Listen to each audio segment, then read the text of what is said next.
Hi, I'm Dr. Gans Ferens. I want to thank you for watching this video today. I once heard a story about a violin that was being auctioned off. The auctioneer thought that the violin should fetch a pretty good price, but once bidding started, it really didn't go very well. People were bidding $50, $60, $75, much lower than what he'd expected.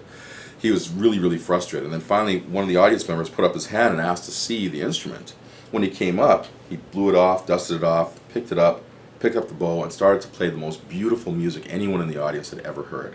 Once he was done, there was stunned silence, and then bidding started to take off again. $1,000, $10,000, $15,000, and the violin ended up going for even more money than the auctioneer thought that it should have gone for. It turned out that this audience member was a master musician, and in his hands, what other people didn't find much value in was able to make magical music. Mastery is the same way. When we're on a path of mastery in our own lives, we can make magical music in our own lives, but also add value to ourselves and everything and everyone that we care about. So I want to congratulate you for starting your journey on mastering your own potential today. I wanted to give you some tips as to how you could get the most out of this information today. Research into learning tells us that the more of ourselves we can bring to any learning situation, the more quickly, the more easily, and the longer that learning is going to stick around with us. In addition, the more easily it's going to be able to be accessed by us when we need to get that information out and use it in our everyday regular lives. So, because this is an interactive workshop, the first thing you can do is to pretend you're actually there. So what I mean by that is, raise your hand when you're asked to, nod your head, even answer questions out loud, because that is bringing more of yourself to the learning process. The other thing you can do is watch with other people, because the more people that are there, you'll have somebody else to be able to discuss some of the material with and be able to share your ideas, but also get their ideas in return and make the whole interaction and whole experience that much more positive and helpful for you.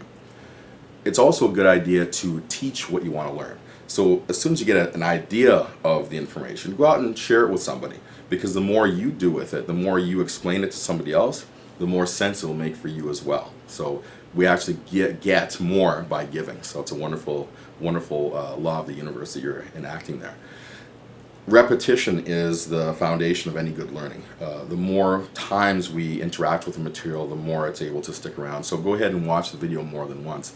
Every time you see it, something new will pop out at you, and you'll get new understanding, new concepts, new ideas will come up for you as well. Use the rewind and pause buttons. Because some of the concepts may be unfamiliar to you, it may take a little more time for some things to gel. You may need to hear it more than once, even during the presentation, to get the most out of it. Also, because during the editing process, we've edited out a lot of the discussion time, so you'll need to use the pause button to be able to discuss this with the people you're watching with, or write some of the assignments down yourself if you don't have anybody that you can actually physically talk to. So go ahead and do that as well. The other thing is relax and have fun. The more you are able to be at peace and calm, the better your performance in any area. So it's always a good idea to be calm and to when you're trying to learn new material or trying to perform in any task. So again, thank you for watching and enjoy the program. So how many people have ever had something they really needed to do and had their emotions hijack them? Anybody? Okay, great. Thank you. How about having a little bit of a disagreement and see it deteriorate into World War III? Anybody? Yes? Okay, great. Thank you. Anybody not have that experience? Anybody? No? All right, thanks. I want to thank you all for coming here. I see so many familiar faces. It feels like I'm at home just hanging out with some friends. So we're going to have a nice conversation tonight. But I really do appreciate you coming out. I know we're a little late and the parking was a bit of an issue and it was a walk. And so I really do appreciate you guys coming out here and hanging out with us for this time here tonight. And it's my pledge to you that the investment you're making here, Maria talked about the investment here will be well worth your time, money, and effort. And you'll get a lot out of this. Okay. A couple of things you are going to get out of this is you're going to get an experience and an understanding of what your greatest asset is and how to make the most out of it. How many people have figured out already what their greatest asset is? Hopefully. Okay. Well, 6 of you. Okay, good. Hopefully there'll be more by the end of this. You're also going to learn how to have your emotions work with you as opposed to hijacking you and taking you in places you don't want to go. Would anybody be interested in learning how to do that? Right on. Okay, good, thanks. Is it okay if I tell you a little bit about myself and why we do this sort of thing that we do here? That's all right? Okay. Well, I've been working in the field for over 10 years, actually closer to 15 now, and my team and I have helped thousands of people in both the US and Canada really change their lives and live more of the joy and fun and fullness of life that they're built to experience. Has anyone ever, and I know I've done this, but have you ever driven your car with your emergency brake pulled? Yes? Somebody has? Yeah? Okay. That one. Okay. I've done that too. It's kind of frustrating, isn't it? You're pressing the gas, and you want to go, but it's sluggish. You're not getting the kind of performance. Life can be that way sometimes, am I right? Yeah. I know I've lived that way before, and one of the things that we've helped people do is to release that emergency brake so that they can experience and get over some of the habits, core beliefs, or even traumatic pasts that have held them and kept them stuck in the past. And we've been able to help a lot of people do that in the past.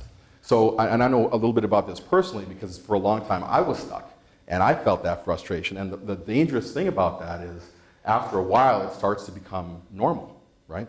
You kind of get used to it. One of the great things about humanity is that we can adapt to just about anything. And that's a great strength, but it's also a great weakness because what it is, we get used to some stuff that's really not that great for us, right? And so I was stuck there for a while. Fortunately, I was able to meet some really good psychologists and some mentors and read some good books, and I was able to get myself unstuck and moving in the right direction, growing beyond some of that frustration and being able to really experience and build on a good foundation after I rebuilt it to move on and go beyond. One of the things that it's done for me is brought me here, because believe it or not, I'm naturally kind of a shy guy. So, but I'm here in front of you guys right now, and to me that's a huge, huge win, and that's just a testament to the power of being able to work on yourself and being able to have a good team around you to help you go to where you need to go. So, once again, I thank you for being here. How many people remember the story of Aesop's goose that laid the golden egg? Yeah, 1, 2, 3. Okay, I'll tell it. All right. All right, so there's a farmer, and he was very poor. And he really just he wanted so much to be beyond his current situation, which was poverty. And so one day he was down on his luck, and he walked out to the farmyard, into the yard, and he looked at the goose, and underneath the goose in the nest was this golden egg. And he couldn't believe it. So he picked it up, he tested it, he took it in, and it was real. And he was so happy. He took it in, he cashed it in, and he was able to buy some stuff, some food for his family, and get some better clothes for himself and his wife and his family. He was very happy. The next day, he went out, it happened again, and again the next day, and the day after that. Before long, he was fabulously wealthy, and he was so happy. But of course, as he got fabulously wealthy, he got a little bit impatient, a little bit greedy. So he said, you know what, I can't wait for all these golden eggs one day at a time. It's just not working for me. I want them all now. So he went out to the barnyard, I'm sorry. Right in the middle of the story too, eh? You know how it ends. So he went out to the barnyard, he got his knife, he cuts open the goose to reach in to get all the golden eggs. What's there? Nothing, nothing. He killed the goose that laid the golden egg.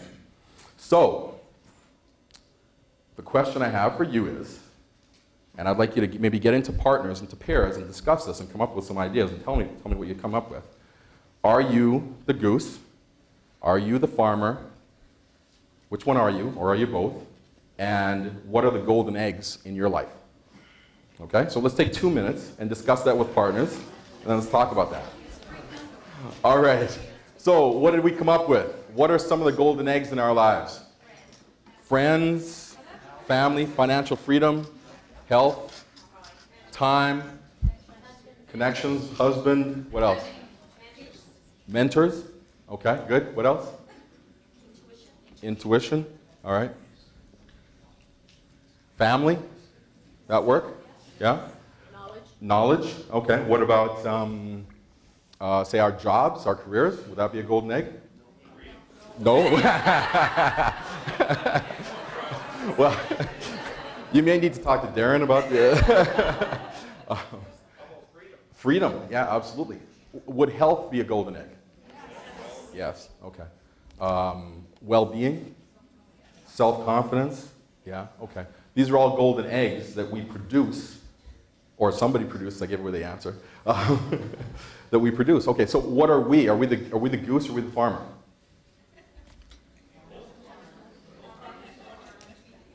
The farmer who wants to learn to be the goose. That's the first time I've had that answer before. That's great. Thank you. You know, you're the farmer and you're also somebody else's goose. No, well, yeah. So, somebody else's goose, that's right. Could you be your own goose? Could we be our own goose? Yes? Could we be our own farmer? Yes. My contention is that we're both. Okay? So what smart thing would, you know, our other farmer in Aesop's tale, what smart thing could he have done differently? Patient, okay. Clone the goose. That's good. Yes. Oh, a long time ago, they wouldn't have cloning yet. Duplicate. Set up a system for the gooses, right? Control his emotions, not to be greedy. Right, okay, yeah. I don't know about you guys. Me, I'd build a little castle for the goose. I'd make sure the goose has lots of food, right? You know, like some goose friends maybe. I don't know. I'd really look after the goose. I'd want the goose to live a long, long time and be very happy so he could keep producing the golden eggs for me. Does anyone agree with that? Yeah? Okay. So if we're the farmer and we're the goose, how are we doing with our goose?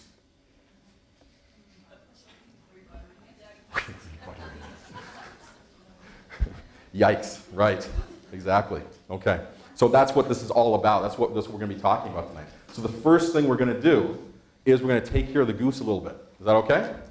Okay. So if everybody can kind of get comfortable, put your pens down and papers down. You're not going to need them for a second.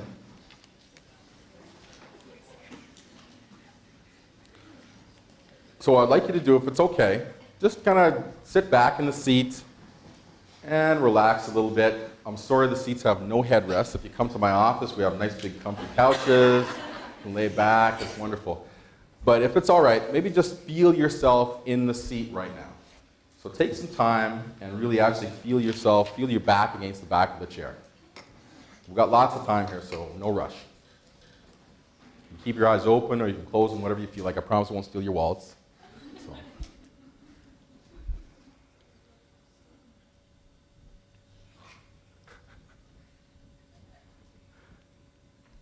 And as you feel yourself, your back against the back of the chair, you may also feel your weight sinking into the seat of the chair. Just notice how that feels, and that's okay. Take your time.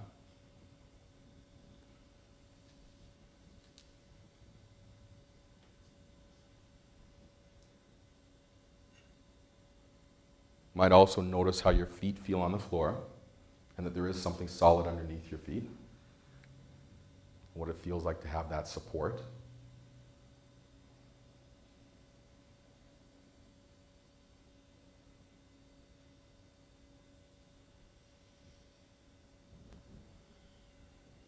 And while you're doing that, without trying to make anything else happen, just noticing, maybe also notice how your breath moves right now.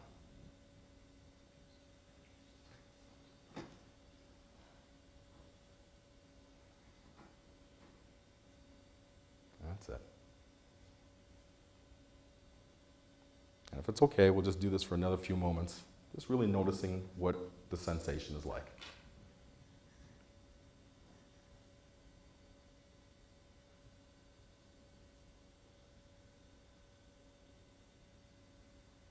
And when you're ready, those of you with your eyes closed, you can open them up, start looking around the room, start to reorient to the space. So what did you notice as we did that? Anybody? So I'm sorry, say that again, I'm sorry. One center lowered, so it's almost like a sinking into the chair? Yeah, okay, good. Thank you. Anybody else? Calm. Okay, where did you feel the calm? How did you experience that? Just your mind and body, just absolutely just. Everything. Okay. All right. I saw a few yawns. Okay. What else was it like for people? No thoughts going on. Okay. Except for what you're saying. Right. Okay. All right. So when I was turning off the fast track and going to the side. Off the fast track and turning on the side lane. Not good news for you, Darren, but yeah, absolutely. Off to the side lane, kind of slowing everything down, right? Okay, so here's a question. Before we started the exercise, how many people felt fairly relaxed? Okay, so most people felt fairly relaxed before we started the exercise. How many people felt more relaxed after the exercise? Right, okay. So again, illustrating the point that we can adapt to a lot of stuff, okay? And we just did this for like, I don't know, that wasn't even 2 minutes. And you could already see and feel everything settle down and, you know, like no thoughts, no disruptions, that sort of thing. How effective do you think you would be in your job or relationships or whatever your endeavors if you could be in this state more often? I heard very amazing. Yeah, okay. So we're going to learn a little bit tonight how to access that more easily. Would that be okay? Yeah? Okay. All right. So let's talk a little bit about, you know, the title is Mind Body Mastery. So let's talk a little bit about the mind body. All right, so the mind body, that's kind of a different term. Why that term, do you think? Or does anyone know what that means? It's kind of thrown around a lot right now, mind and body or whatever. I say it's the mind body. What do I mean? Anybody have any ideas? Being mindful of your body. Great, thank you. That's part of it. Okay, the thoughts that you think have an influence on what you experience. Yep, that's good too. Great, thank you. They're not separate, they're kind of together. Okay. Yeah, great, thank you. How you feel can be affected by how you think. Excellent, thank you. All great answers, absolutely right. For a long time, science in general, what we did to try to understand stuff was we looked at this thing, whatever it was, and we'd chop it up into little pieces so we could take it apart and look at it and analyze it and try to figure it out, right? And the smaller the pieces, the deeper we could go with it, and the smarter we felt as humans, okay? But what's happening now is a lot of knowledge is starting to be convergent. So we have all this information coming from all these different fields now, and they're starting to converge now and giving us a more full picture of how we function. So the mind-body is one thing, okay? Concepts like psychosomatic illness and your mind, you know, it's all in your mind, all that other stuff, they're pretty much irrelevant based on the latest research because we understand that this is one thing. We're total 100% integrated units, and we're not just the sum of our parts, okay? How many people know what synergy means? Yeah, so a lot of people know what synergy means, right? Okay, so synergy basically is, I'll write it out.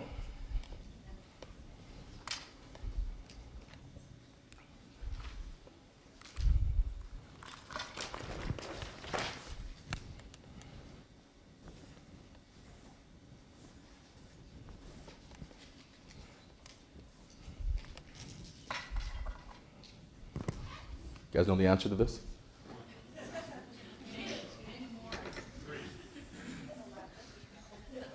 11. 1 plus 1 equals who knows? Okay? Because synergy basically is that the whole working together is greater than the sum of its parts, or more precisely, is something unexpected given the addition of the sum of its parts. So we are synergistic beings. We are not a mind and a body put together and somehow those things stick together and they work. The whole thing works together and everything influences everything else. Here is an example, okay? How many people like baked goods in here? Cakes, breads, whatever, okay?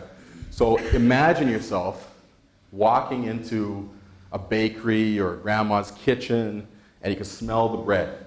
You can smell the cookies. You can smell all that stuff happening, right? You can taste the warm bread or the warm whatever it is, you fill in the blanks there, as it comes out of the oven. What do you notice happening right now in your mouth? Salivating. Okay, so what's happening is a thought. There's no bread here, is there? I know, no cookies? Nobody snuck some in? No? Okay. So, so what happened was a thought produced a physical and physiological change in your body. Is that right? And Chicago, if you've ever been there, it's huge. It's just spread out all over the place. And so we had to work in a lot of different areas. So instead of giving us an office, they gave us like a beeper, right? And so we had this beeper. We had to carry this beeper all the time. Well, I got, my internship advisor she was just horrible. She just like terrorized all of us interns. It was just awful. So I think I got maybe 3 calls from her that whole year. But I got a lot of wrong numbers and stuff like that on my beeper. Every time it went off, it was like, right? And to this day, I don't carry a beeper.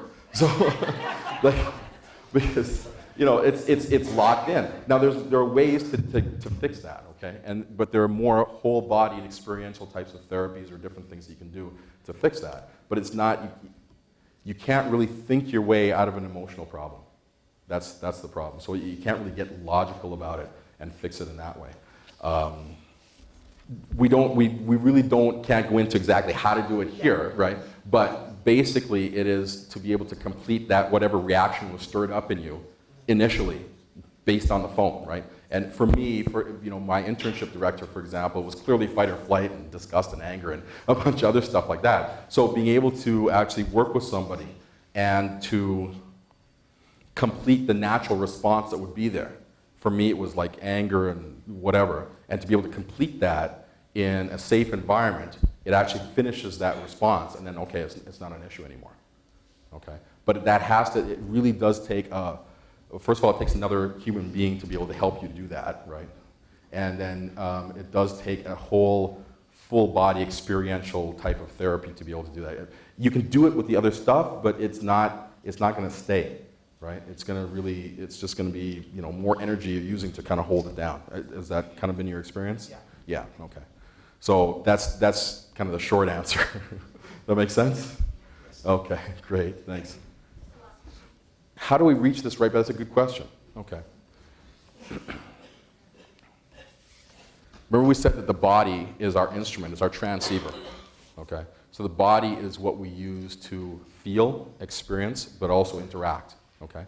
So when we can become more conscious of our unconscious experiences, okay, our unconscious sensations, it's a shortcut into the right brain. Okay? So as we were doing our little grounding exercise earlier, a lot of people probably became much more conscious of what was basically there all the time. Would you agree? Yeah, okay. So that's sort of the shortcut into the right brain. So, and again, it takes another human being to be able to do this with you. It's something we can't do on our own, unfortunately, right? We're social beings. That's one of our advantages in the evolutionary chain of things, is that we can work together, right? And we, growing up, during development, we have this attachment with our primary caregiver, usually our mother, and that helps us to develop and helps our nervous system to be robust enough to function on our own in life. But then later in life, we still continue to need that attachment in order to heal stuff, in order to grow, in order to be fully ourselves. So having another human being and being able to do some of the sensation type, whole body experiential type of work is how you actually get into that. Make sense? Yeah. Okay. Not quite. Well, yes, you do have to find a cooperative human being. or pay them, right? So, I know some people that will take some money from you and help you out with that. So, okay, so one of the things we talked about here is mind-body mastery and maximizing your greatest potential. Your greatest asset. So in terms of maximizing, we know how the body's set up now. We understand how our consciousness is only really 10% of what's going on, and unconscious is or subconscious is about 90%. So how do we maximize that? All right. So it's RSP season and retirement savings plan season. How many people have invested this year in their retirement savings plan? About a third of the audience, possibly. What is a good rate of return that you would get on your investment? Hey, just shout it out. Yeah, right now. Anything? 10%? Is 10%? Is that good or is that kind of not so good? That's not bad? Okay. 20%, would anybody be happy with 20%? Anybody be happy with like 50% on their investment? 3 people would be happy with 50%. Okay. Anybody happy with 100% on their investment? Okay. Studies show minimally, okay, you can get 300% return on your investment by investing in yourself. Okay? Actually, that's minimally 300%. 3 times what you put out money-wise and in effort, you get back in terms of productivity, functioning, whatever. And you can actually turn it into money that you get back when you invest in yourself. Okay? Other studies show it's more like 2,000 to 20,000%. How can that be? That's astronomical. How can that be? Develop a system, possibly. Well, invest in yourself would be like, I don't know, like you guys spent $10 to come here tonight, right? Would you consider this as an investment in yourself? Yeah, so okay. So hopefully you get like $30 back out of this session here tonight. Psychological, hiring a psychologist, going to see a psychologist can be, somewhat pricey sometimes, right? That would be spending on yourself. Going to a seminar would be spending on yourself, right? Different things like that would be spending on yourself to help yourself grow. So how would we possibly get this much back, this kind of return back? Increased productivity. All right. So let's just play with that a little bit. If we go back to the grounding exercise we did, all right, what if you were to do that 6 times a day? Right? A couple times in the morning, around noon, a couple times in the afternoon, right? Just at 2 minutes each time. Right? Just kind of sit, feel your feet on the floor, feel yourself in this chair, have a breath. What do you think your productivity would be like when you come out of that?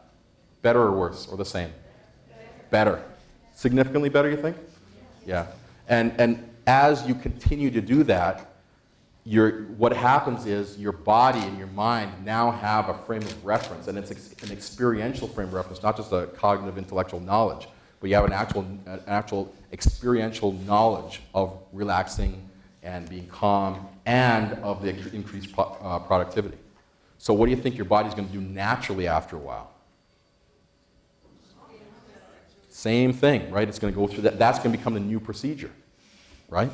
So productivity, increased productivity is going to become the new procedure, right?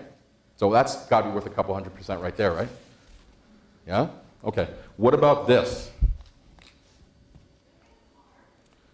In addition to that concept, okay, has anyone ever seen this graph before? Or anything like it? One person. You saw my lecture before too, though, right? Okay. Anybody else? No? Okay. Yeah? Okay. Do you know what this means? Right. Okay, perfect. Thank you. So over time, your payback flattens out, okay? So if we have 1 unit of time, right? For 1 unit of time, we get this much payback. Excellent. Nice payback, right? I'll take that any day. So let's do the 2nd unit of time. Uh-oh, what happened to my payback? Went less. Let's do a 3rd unit of time.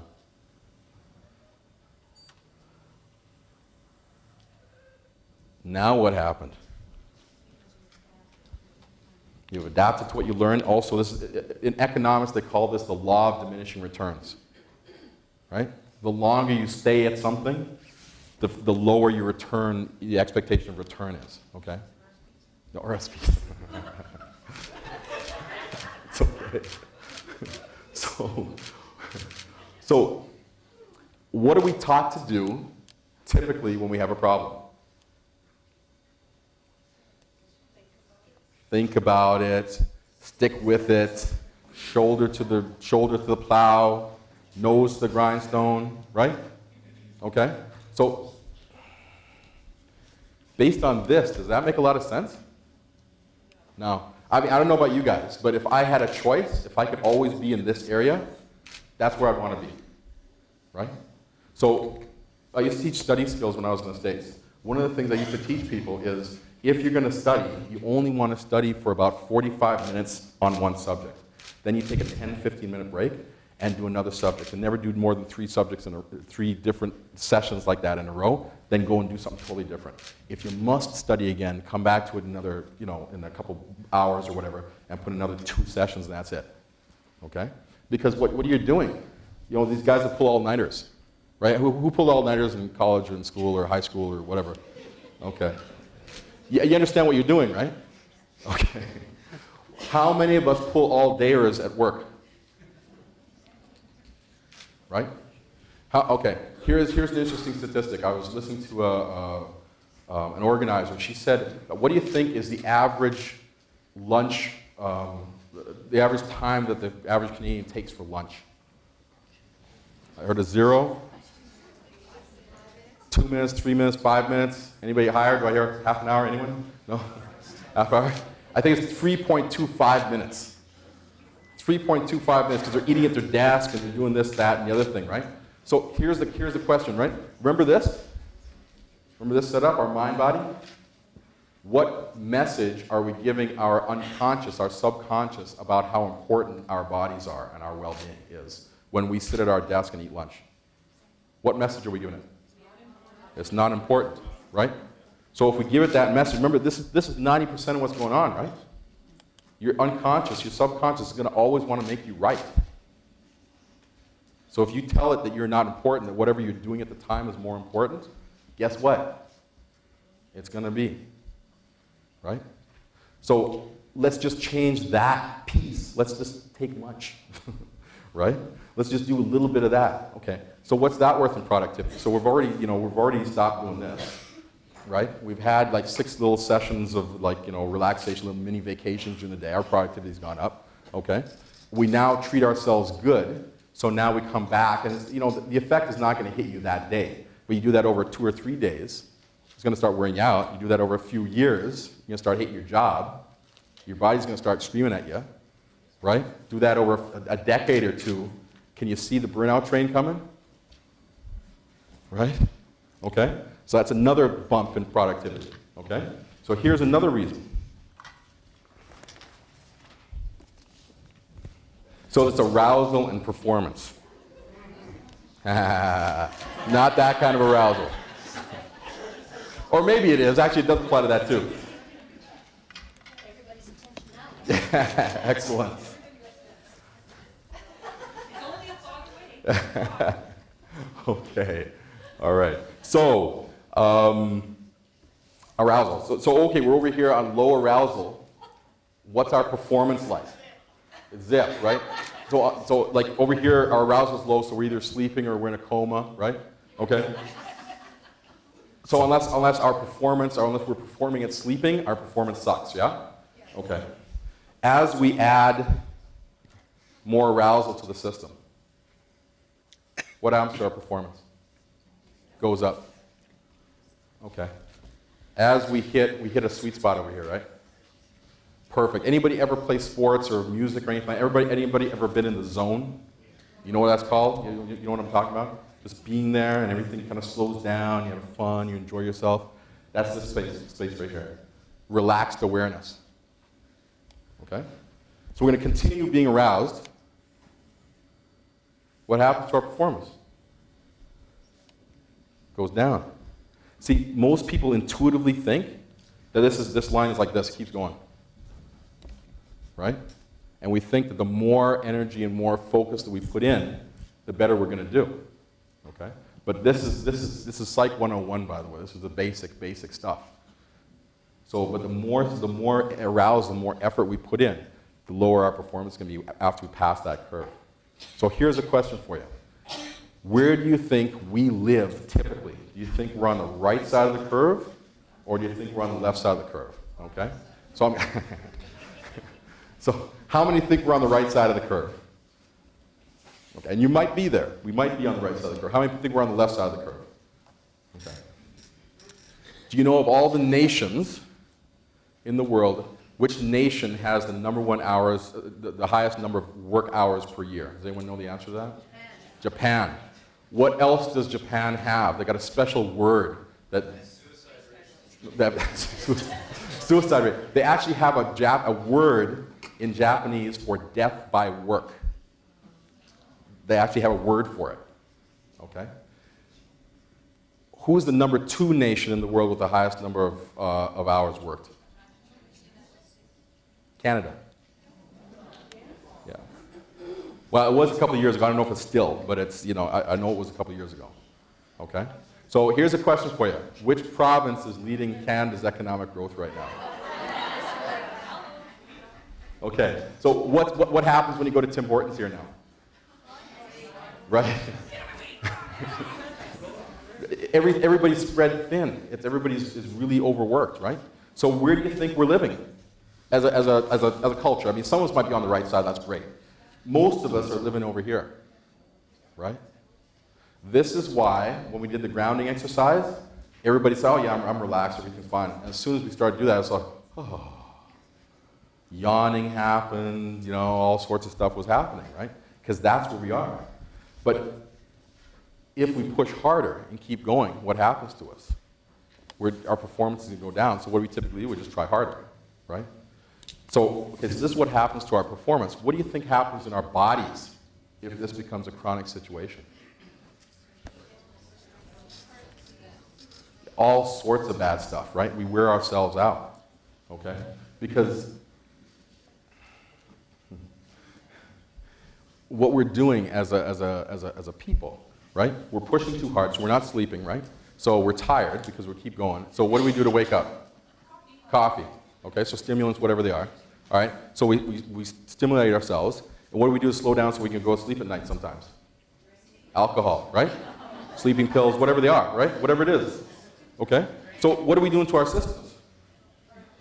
All the time. Yo-yo all the time. So, you know, our hormone, remember this is what's going on over here, right? So our body, and we're sending a message to our body, and we're doing a lot of stuff to ourselves. Okay? What happens over time to any system that you keep stressing? It'll break down. Okay? But we said we're really amazing units, us humans, so we get used to stuff really easy. Right? Yeah, that's right. That's right. Harv Eker talks about, he says, practice doesn't make perfect, practice makes permanent. So you have a situation where you practice driving and driving and driving and driving, and then what happens when you retire? Well, you know a lot of cases where people just die, right? They just don't know how to function without driving. Other times, people will retire and drive in retirement, right? So they'll just play really hard golf, or, power yoga, whatever it is, right? They can't really slow down, okay? Because that's their procedure, all right? But over time, this will wear you out, all right? So here's what we're going to do. I covered a lot of stuff in this section, so let's take it like a 3 to 5 minute little discussion break, and you guys talk about what it is you learned here and how this may possibly affect you in some ways, and what would you like to do about it. And let's come back and we'll discuss it as a group after, okay? So let's take about 5 minutes. Thanks. So what do we learn? What questions do we have? What comments do we have? Therapy. My job here is done. Excellent. No. That's an interesting comment, by the way, okay? Because if you think about what we typically think of as therapy, or what we typically think of as people who need therapy, what do we think of? Be honest. Kooks, crazy, one flew over the cuckoo's nest, whatever, right? Okay. Contrast that with what we know about the return on investment you get for working on yourself. Who are the people that benefit from therapy? Everybody.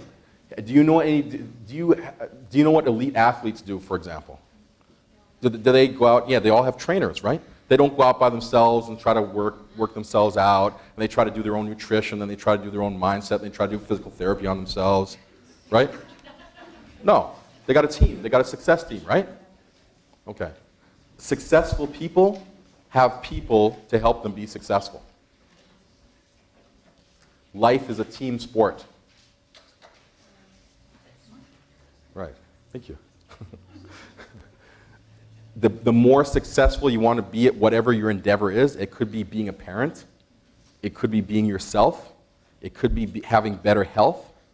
The more successful you want to be at that, the more people around you that you need that are going to help you be supportive of that. Would you guys agree with that? Yeah.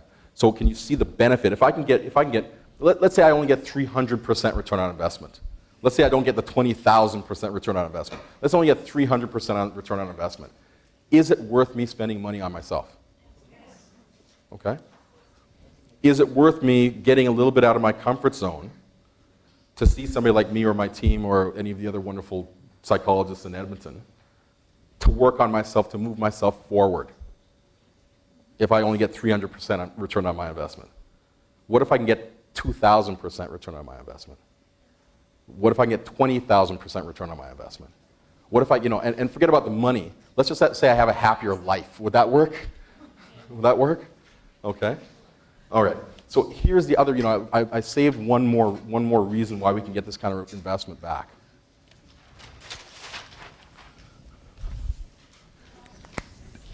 Does anyone know the difference between context and content? Who said yes? So the green arrow would be the content, and the cup would be the context. Excellent. Okay, I asked my 7-year-old this. She says one has an N and one has an X. So you're absolutely right. But absolutely right. The bowl is the context. What's the matter with my context right now? Got holes. Okay. So let's say I spend a lot of time, let's say my content is going to be some training. Okay? I'm going to go buy a book. I'm going to try to get financial freedom.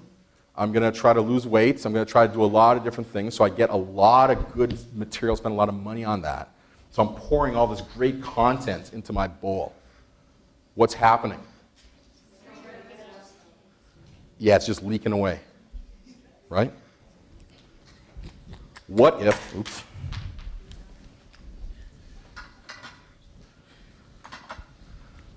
So what if now I spend some time and some energy on myself, working on my context, as opposed to putting more content in? Okay, what happens now? Even if I put no more content in, what happens to my efficiency and my effectiveness? You retain it, so it's going to go way up, right? This is how we get 20,000% ROI. Because all the things you do now that are leaking away, remember we talked about right at the beginning, we said, we had an important thing to do and your brain hijacks you, right? It wouldn't be hijacking you anymore. So all of a sudden you'd be able to be present for that important meeting, present with that important significant other, present for your kids, creative when you need to be able to take risks and live in your comfort, live outside of your comfort zone, or at least on the edge of the comfort zone versus being scared and having your life shrink because our emotions take over and not let us do things that we really want to do to move us ahead. Okay? So what if in addition to plugging these holes and giving you a tighter context, could we actually teach you and show your body how to increase your bowl size? Bowl size, not cup size. Increase your bowl size automatically, naturally, and without too much effort. Right? Could we do that? Is that a function psychologists could do possibly? Yeah? Okay. So here, this is why working on yourself gives you such huge returns on investment. Okay? Because you are able to now, all the other stuff that you were putting in here sticks, and you can actually build on it now, right? And you can learn how to increase your bowl automatically, naturally, and just with a little bit of changing your procedure and a little bit of effort, it becomes a natural thing where it starts to grow, okay? So now you can pour all sorts of good stuff in here now.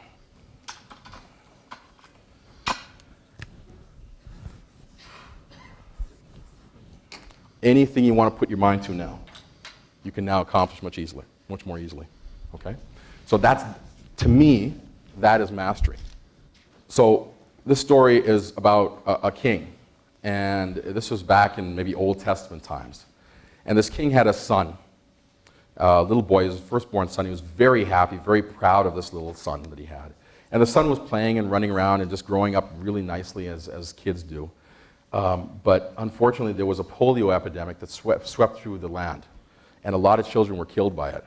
But our king was very fortunate because his son didn't die, but he was left crippled. His joints were all deformed, and he had a hunch, and he had to use crutches when he walked. And he grew up, and the king was, he loved his son, and he kept working with his son, and told the son that he would be king one day when he was old enough, when he was 21. As the young man grew and kind of came to his senses in his teens, he realized the weight of that, and he started to look around at the people in the court. He looked at his father, he looked at his uncles, he looked at other people in the court, and he saw that they all had sort of a kingly bearing. They stood straight, they had a strong jaw, they looked like leaders. And then he looked at himself, and he was hunched over and couldn't really walk very well, and he looked kind of weak. And he said, wow, I don't like this. This is not a good fit. So being smart and being trained by his father, he called the royal artisan to him and said, I would like you to make a statue of me of what I will look like when I'm 21 and ready to ascend the throne. But I'd like you to make it as if I'd never gotten this dreaded disease. So the artisan went to work and made this beautiful statue of this young man. And the young man had it taken and put in his courtyard on a high pedestal. And every day, he would hobble out with his crutches and stand, and he would stare at what he wanted to be. He would stare there for an hour, and then he'd hobble back in. The next day, he'd do the same thing, hobble out, and he'd stand and stare at this perfect likeness of himself. Then he'd go back in. And he did that day after day after day, year after year, kept coming out and staring and going back in. Until when he was 21, he looked just like that statue of himself. He had mastered his own mind-body. Does this whole context thing make sense? Yeah? Okay, all right. So if you have this strong context, what are some, now we can put some content in. What are some content types of things we can do to manage our stress in the moment when we're facing it? What are some things we do? Well, actually, most of the things we do are actually away from the game, okay? If you think about a professional athlete, they're not in the game practicing their foul shots if they're basketball players, right? They're practicing their foul shots away from the game. Is that correct? Yes. Yeah, okay. So most of the things that we can do for ourselves to help us handle stress and handle whatever life throws at us is away from the game as well. It's what we talked about before. It's about taking care of ourselves, right? One of the things we can do is celebrate. Right? Celebrate your wins. One of the things I think that happens with our culture right now is that we speed through the stuff that we accomplish and keep going on to the next thing. Would anybody agree with that? Yeah? Okay. Focusing on the negative. Okay, so here's the thing. Do you remember what happened when we thought about the baked goods? Right? We had a physiological change that occurred. What do you think our biochemistry is doing when we stress or when we're over the hump? What's our ugly biochemistry, right? Bad stress hormones, all this other stuff that's there, right? Now, I shouldn't say bad, because they serve their purpose if we're being chased by a bear, okay? However, very few of us have been chased by bears, but we have all this stress stuff coursing through our bodies all the time, so it wears us out. So let's flip that around.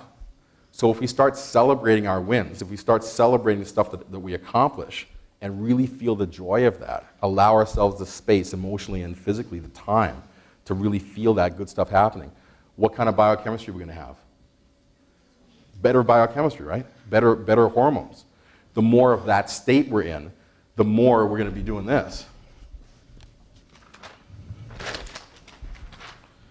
The more we're going to bring ourselves back to the zone, to the sweet spot, right? So some of the ways we can actually do this, like I said, celebrate all wins. Another thing that we do to help us bring this back is learn to say no. All right? How many people have some trouble saying no to some stuff sometimes? Right, okay. All right. So would it be okay if we do a little no exercise here tonight?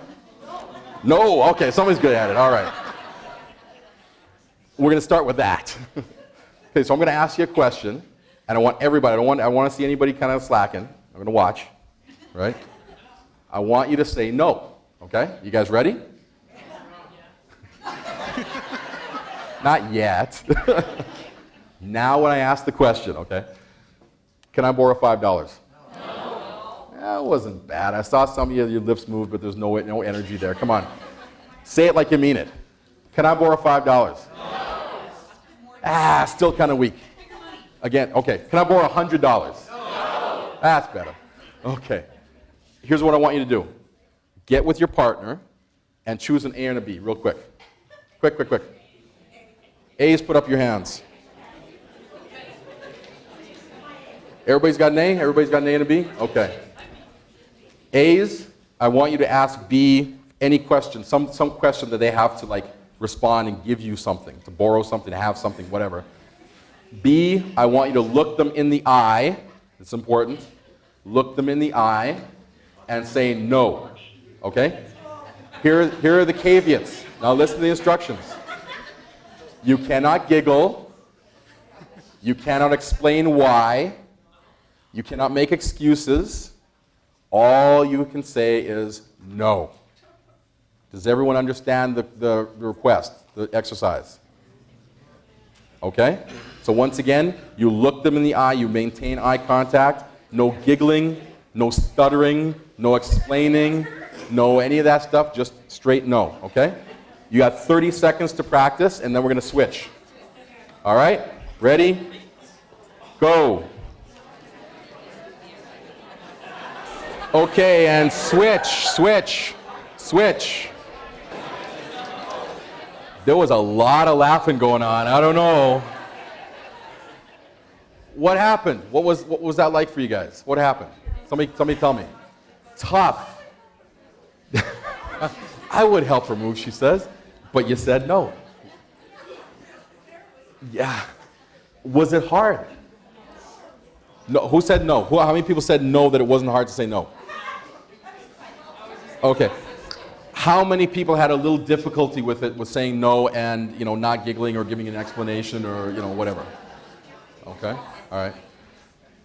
We tend to be over accommodating some of us. Some of us are really good at it apparently, which is great, right? You can help the rest of us. but yeah, it's difficult, especially something like, I would do that. I could do that. Okay? Okay, that's a great question. Great question. Thank you for bringing that up. So, do we owe somebody an explanation as to why we say no? The question was, so you don't owe somebody an explanation? Here's a quote I heard. It said, "What goes on in somebody else's brain is none of my business." What if it's your boss? That's a great question too. The other quote I heard is, every time you say yes to something, you're saying no to something else. Would that be accurate? Because are we finite beings? Do we have unlimited time and space and energy in this universe? Do we have unlimited? Yes. Well, in a way we do. But in terms of our time in a day, do we have unlimited time? No. Okay? So if our boss comes to us and says, okay, well, Gans, I want you to do X, Y, and Z, all right? I could say, okay, well, I can do this, boss, but which one of A, B, or C would you like me to take off my plate? Because my time is limited, right? Because other than that, you're doing X, Y, Z, A, B, C, and then you're going home at night and kicking the cat. Yeah? There's threatening, and then they actually make you feel guilty. Oh, yeah, no doubt, no doubt. The comment was there's threatening and actually making you feel guilty. Hate to be this crass, but you may want to change your environment. Okay? You understand what I'm saying? Because at the end of the day, if you die or quit or have a breakdown or whatever, guess what's going to happen at your job? They're going to keep making whatever else they're making, right? Okay? They're going to find some replacement, or they say, oh man, that Gansey's such a slacker, I don't know what's going on, and whatever. Before you know it, they'll forget you within a year. Okay? Meanwhile, your family's suffering, you're suffering, everybody's suffering that you care about. Correct? Okay, so the question was, is there a gender split here? Men seem to be easier at saying no, where women seem to want to explain stuff and make excuses or whatever else, right? I don't think it's a biological gender split. I think it's sort of a social learning, socialization gender split. That women are socialized in our society to be more accommodating, right? But is it any healthier? No. Okay. At the end of the day, the only person that's going to take care of you is right. That's all you got. Right? So it's really, really important to learn this very, very important skill. Just because you can do something doesn't mean you should do something, or that you need to do something. Right? You have the ability to do a lot of things, but doesn't mean you have to. Because remember, every time you say yes to something, you're saying no to something else. So if you're saying yes to the boss, for example, or the meddling in-laws or whatever, who knows, right? You're saying no to your health possibly. You're saying no to your kids. You're saying no to your dreams. Well, yeah, that's the other thing too. You're kind of breeding that kind of expectation, right? Good comment. Yes, they do. You're absolutely right. They do think lesser of you because they're able to walk all over you. The unfortunate thing about this relationships, for example, I shouldn't say unfortunate because it's just how it is. People will treat you as bad as you let them get away with. Even people that love you. Okay? That's just human nature. That's not right or wrong, it just is what it is. Well, yeah, they'll keep working on you, right? Especially the people who are used to you saying yes. They will continue to work you and continue to push, and if they know your buttons, which most of them do, right? They'll continue to work those buttons and work those soft areas until they get what they want. So here's a great example. Thank you for that comment. You're absolutely right. If we go back to this, it's the context all over again, right? Their context is one that, okay, I'm scared. I feel like I'm insecure or something. I don't want to say no because what if, fill in the blank there, right? And so their context is one that's got all these holes in it. And so no matter what else they put there, it's going to leak out, okay? So, but you're absolutely right. And I'm glad you brought that up, that, they do get their payback eventually. Because I honestly really hardcore believe in that there is karma. There's the law of the farm. What you sow, you will reap, right? Absolutely, right? It's taken care of. You don't have to do that. But just because that is a reality in the universe also doesn't give them the right to do it, but it also doesn't mean that we have to take it, okay? That's the other part of it, right? So I'm glad you said it took some time to be able to get there and say, yep, no, and be able to say it with a straight face and not, right? So it does, yeah, absolutely right. Thank you for that comment. Any other questions or comments on this?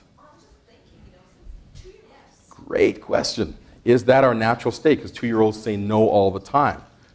What do you guys think? Parents say no to 2-year-olds. That's right. And why does a 2-year-old say no? They don't say no from their heads. They say no from their guts, right? We're back with this. They understand this, right? And this connection is working really well, especially the part with the mouth over here, right? So they really get this. But you're absolutely right. What happens over time is we get domesticated, right? We actually, and there's actually, there's a condition in our field that's called alexithymia. Alexithymia. Lack of words for feelings, okay? Lack of words for feelings. Or if you watch Oprah, it used to be called frozen feelings. Men usually get this more than women. It's basically a dissociation. You cut off this connection, okay? So we have really very little access to our experience, all right? And I think over time, in our culture, this is the process of education and domestication and all this other stuff, where as a 2-year-old, you have that gut reaction, no, I'm not going to do it, I don't feel like it. And over time, well, I'm going to be a good boy now, and okay, well, it's impolite, and I don't want to upset this person, what's the other person going to think of me, and all this other stuff. And this stuff gets constricted, so we override this with this, right? But we know that what happens is this, our health and our well-being, as well as the trauma and all the bad stuff too, is also stored here. And if we don't have access to this, this just runs unchecked and can cause us real problems that we're not even aware of. And then we're back over here to the context thing again, right? So it's there's lots of moving parts to this. So absolutely, great discussion on that. Thank you. So if you don't mind, let's just take another minute or two and just discuss this with your partner and see what you come up with, and then we'll go on to the next section, just kind of wrap up here. Okay. Any questions on this part? If you ever met anybody who's gone to what they used to call assertiveness training, they're kind of jerks for the first week or two, right? It's like, no, I'm not going to do that. Oh, you can't do that to me, and right? It's always a natural swing to go too far to one side until we find that balanced spot in the middle, right? So what I'm saying is not saying no to everything and just do whatever you feel like all the time. That's not what I'm saying. But it does help for you to be aware of that. You can still make a conscious decision to say yes to some stuff, right? Particularly if it's going to mean like a promotion or whatever, and it's not going to damage other parts of the system. If it's not going to hurt your family, for example, or if it's not going to hurt your health or whatever, you might not feel like doing it, but well, whatever, right? You can get it done. Actually, there's a whole other thing another workshop I do on boundaries and how to look after yourself and that sort of thing. And that's something for a whole nother discussion because we're running out of time here today. But absolutely, you want to have that sense of balance so you're not running around, kind of pissing everybody off, right? So, make sense? Okay. Finding value in this so far? Yes? Okay. Is it okay for me to take a couple minutes and just before we wrap up, just to tell you a little bit about our company and how to stay connected with us if you so choose? Would that be all right? Okay. All right. So, no? All right, well, it's over then. Go home. So, at the Ference Group, we have a few core values that we believe in, right? And yeah, this makes no sense, but it helps me remember. So there you go. Our mission is to increase the emotional and physical well-being of humanity. That's something we really hold as a real mission to us. And we have some core beliefs that help us support this mission. One is that we're all healthy and works in progress, okay? We really don't subscribe to the notion that people who come to see us are sick or damaged or anything like that, because we really believe that we're all striving, we all have the natural ability to grow, prosper, expand, and just generally have a good, healthy life. But there may be some things, just like our context there, that are holding us back, right? Some holes in our bowl. But our job is to help the person find that, fill that, deal with that, so they can go on and build on that foundation to do other things. We also believe in what's called inside-out philosophy.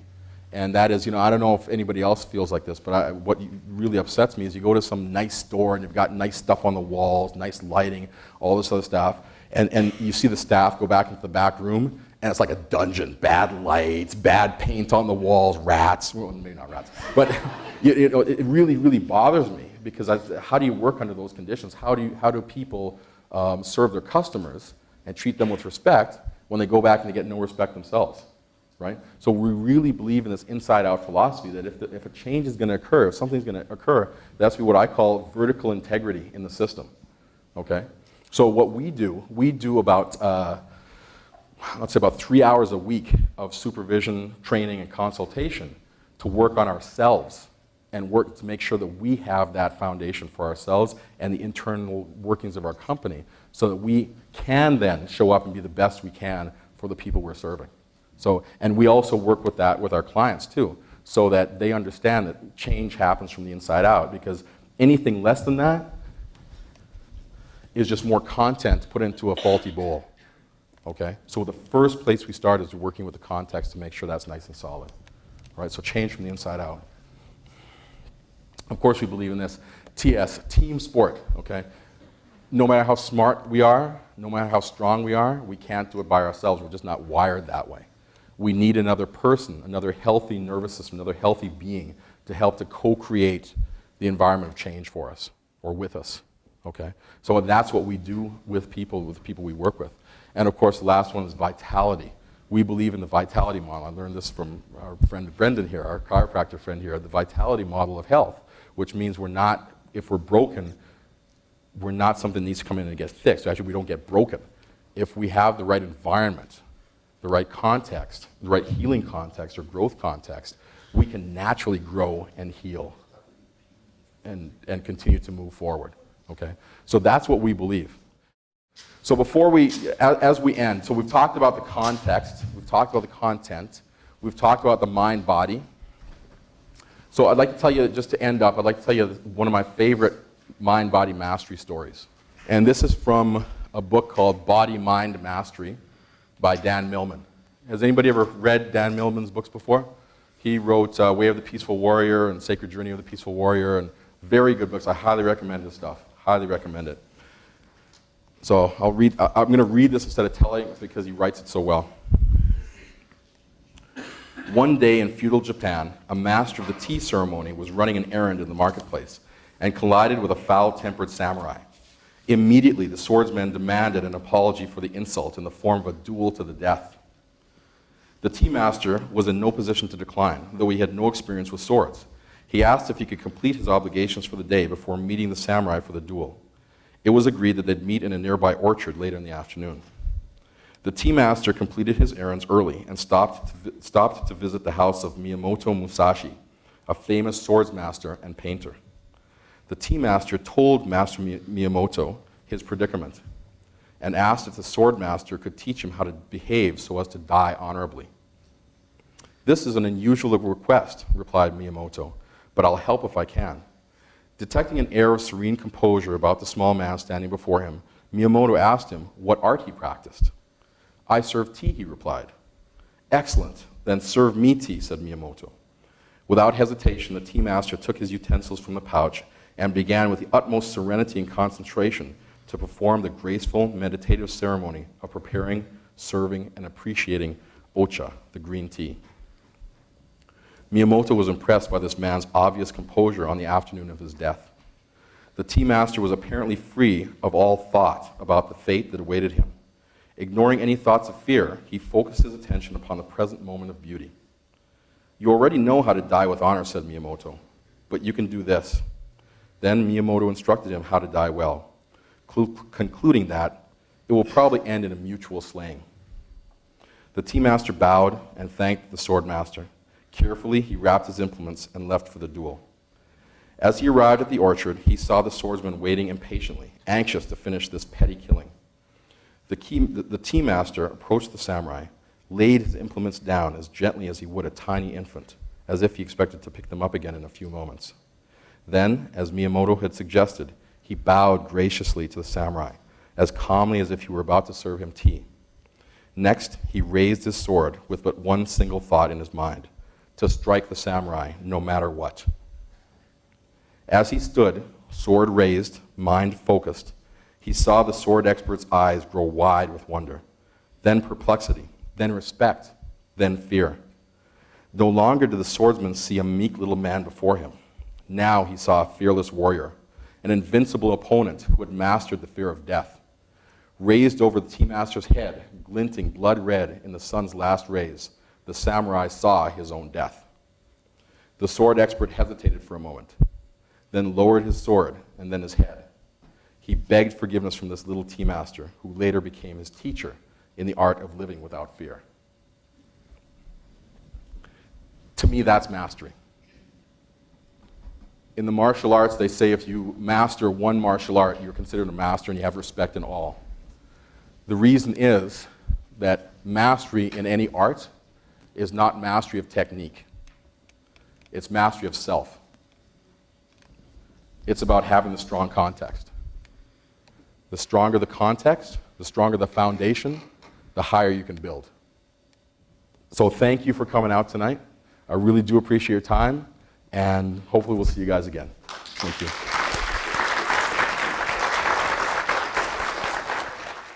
Thanks for watching.